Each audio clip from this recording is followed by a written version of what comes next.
Hey everyone, Nathan Nerdarch here for Nerdarchy. From Nerdarchy. From Nerdarchy. For nerds, by nerds. Yeah. Nate is suffering from severe allergies right now, but he's here for you anyway. I have allergy-induced foolishness. So we have a GM 911 player versus player from GM Beth. On about a Star Wars game. Absolutely. So, and GM Beth, the main reason why we're doing this video, because we've done plenty of player conflict videos at this point, is because of how you settled the situation, which was uber cool. So basically, the setup is you've got a noble and a mercenary, and the mercenary has what the noble believes is a holocron, and the noble's kind of saying, you know, give it over here. Mercenaries resistant, so the noble pulls a gun on him and says, hand it over. So the Beth decides, you know what, you guys are going to settle this with Nerf guns. And I thought it was hysterical. Yeah, that is pretty awesome. And it's actually kind of apropos that we're doing this video today. Because it is, you know, Star Wars Day. It won't go up on Star Wars Day. We're not sure when it'll go up, but sometime this week. But it was recorded on Star Wars Day. So you've got a Star Wars reference. You got players that are actually shooting each other with Nerf guns. Totally amazing. So the way the situation resolved was the noble winds up missing the mercenary with the Nerf shot. And well, the player misses the player. So Beth resolves it as well. Then, since you actually missed, you didn't actually fire your blaster. You just punched him in the face. So the GM Beth doesn't want players killing each other, so looking to how to resolve this situation. And she kind of believes this is going to be an ongoing problem with these guys, or maybe it's just the one player, right? Mm-hmm. So okay, player problems are rarely ever solved in game, because you might just need to discuss with your player like etiquette at the game. They may have also not been started from in-game stuff as well. That's true as well. Well, that's also true. Yeah. Like so like, you know, the first thing is to talk it out, and instead of just calling them out and letting them know they're being an a-hole, because that really never ever helps. It just escalates the issue. And it sounds like, you know, Beth has got it has the handle on conflict resolution anyway, to me. Yeah. So I don't think this is going to be a huge problem for her. But what you can do is, you know, basically talk it out and pull that player aside and be like, well, you see what they're thinking, get their character's insight on it, and just make it about their character a little bit. But what you're really delving into is kind of like how they feel and how they're thinking. Mm-hmm. And you could just be straight up, be like, look, I'm the game master here, and it really disrupts my game if people are trying to kill each other. Right. Yeah. So, can we get around this? Can we move past this? And some players are going to work with you, and some are just not. Well, my character wouldn't do that.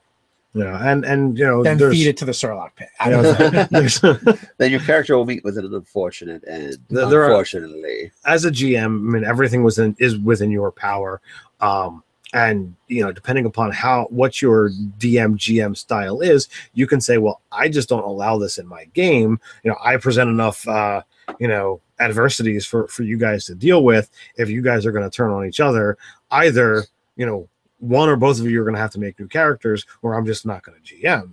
And, you know, that's a hard line to walk.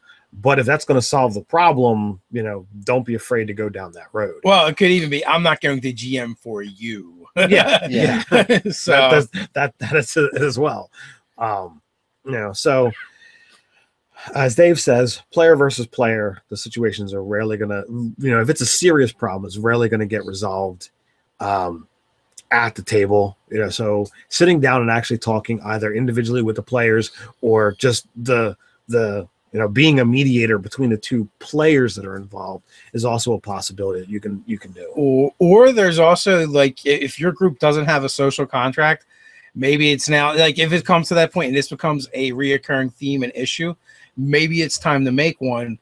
And if you do it with the whole group, and you know, you keep everything kind of generalized and you don't point any fingers, you know, you can kind of do it in a way that you're not accusing anyone of anything. You're just saying, you know, as a group, this is how we want to handle things, and this is how we want to play the game, and how we want to interact with each other.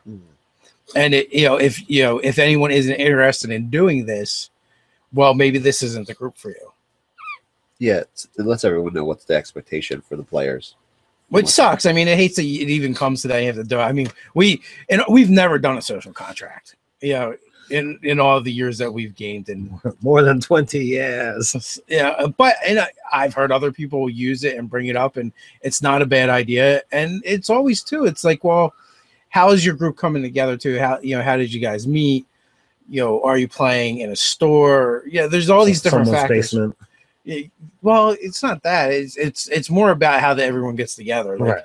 It's. I think it's a much different game if you guys were like all friends already and know each other and start playing, compared to if you set up a meetup and a bunch of randos show up and we're going to play a game. Right. Because no one knows each other. You don't know those intricacies between of everyone's personalities. You're kind of like.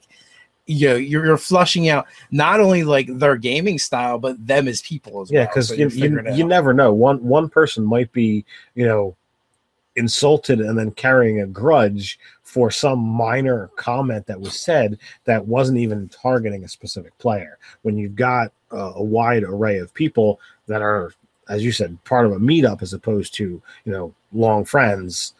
Like for the perfect example is our group, right? There's definitely members of our group that would say things, while we're gaming, not recorded, that we would never say as Nerdarchy on the camera or anything like that, because we just know we're going to offend people because they don't know us, they don't understand us, they don't know what's in our hearts and what our personalities are like.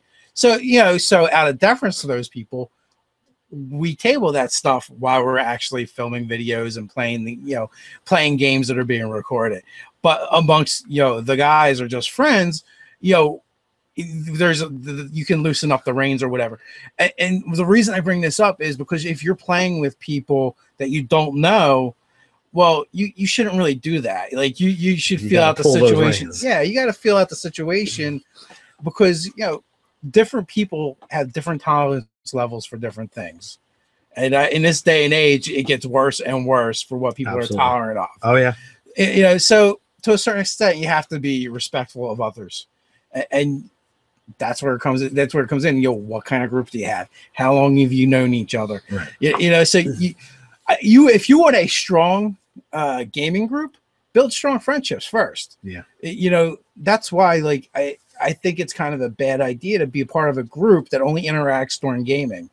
Like, some in-between session stuff would be a good idea. Doing a barbecue would be a good idea. Just hang out and be friends and know each other. Absolutely. So if you have any comments for Beth that's going to help her out, or anything to say to new players, please feel free to put it in the comments below. While you're doing that, feel free to click like, share, even subscribe. You guys can patronize us in a good way over on Patreon. Even $1 a month will help us out. You can also check out some articles on nerdarchy.com. So until next time, stay nerdy.